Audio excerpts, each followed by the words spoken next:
నేను doctor JL Ranganath, kidney specialist, senior consultant nephrologist, care hospitals, hitech city. Acute kidney injury అని అంటే kidney injury సడన్గా రావటం. Acute అంటే మన మీనింగ్ ఏంటంటే సడన్, క్రానిక్ అంటే ఏంటంటే స్లో, మామూలుగా మనకు తెలుగులో వచ్చేది ఇది.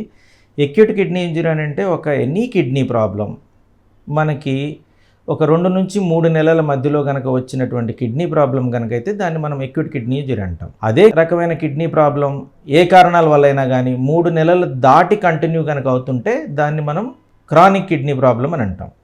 సో మనము ఉదాహరణకి చూసుకుంటే కొంతమందికి మలేరియా ప్రాబ్లం వచ్చి, లేకపోతే బాగా విరోచనాలు డయేరియా ప్రాబ్లం తోటి కానీ, లేకపోతే ప్రెగ్నెన్సీ టైంలో కానీ వీళ్ళకి ఏంటంటే కిడ్నీ ప్రాబ్లం వస్తుంది.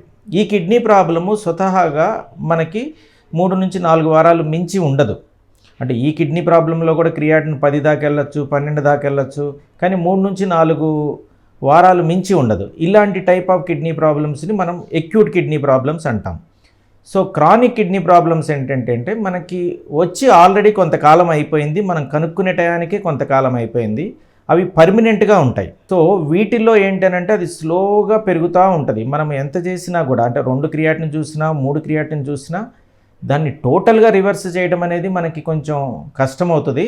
కానీ దాని స్పీడ్ని మాత్రం మనం చాలా బాగా తగ్గించగలం. అంటే మనం దాన్ని ట్రీట్ చేయకపోతే ఒక మనిషి ఒక 5-6 నెలలకే డయాలసిస్కి వెళ్ళేదాన్ని ట్రీట్ చేయడం వల్ల మనం 10-12 సంవత్సరాల దాకా కూడా లాగగలం డయాలసిస్ లేకుండా. ఇది ఎక్యూట్ క్రానిక్. అంటే ఎక్యూట్ కిడ్నీ ప్రాబ్లమ్స్ని చాలా ఇమ్మీడియట్గా మనం ఐడెంటిఫై చేసుకోవాలి, వెంటనే ట్రీట్మెంట్ చేయాలి. చేయడం వల్ల టోటల్గా నార్మల్ అయిపోయే అవకాశాలు 100% ఉంటుంది.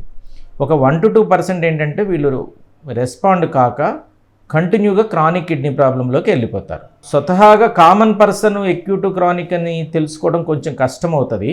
అంటే కిడ్నీ ప్రాబ్లం అనగానే ఫస్ట్ మనం ఇమీడియట్గా ఒక లోకల్ ఫిజిషియన్ కానీ నెఫ్రాలజిస్ట్ని కానీ కలవాల్సి వస్తుంది. ఇవి వచ్చిన తర్వాత మేము కొన్ని ఇన్వెస్టిగేషన్స్ చేస్తాము. ఇది చేసి దాన్ని బట్టి అది ఎక్యూట్ స్టేజ్లో ఉందా, క్రానిక్ స్టేజ్లో ఉందా అనేది మనం ఐడెంటిఫై చేస్తాం. ఒకవేళ ఎక్యూట్ స్టేజ్లో కనుక ఉన్నట్టయితే దాని ట్రీట్మెంట్ వేరేగా ఉంటుంది. కిడ్నీకి బయాప్సీ చేసుకుంటాం, ఇతరితర వైద్యం చేస్తాం. ఏం చేసినా కానీ ఎక్యూట్ని మాత్రం మనం చక్కగా నయం చేసుకోవడానికి చాలా మంచి అవకాశాలు ఉంటాయి when compared with chronic kidney problems.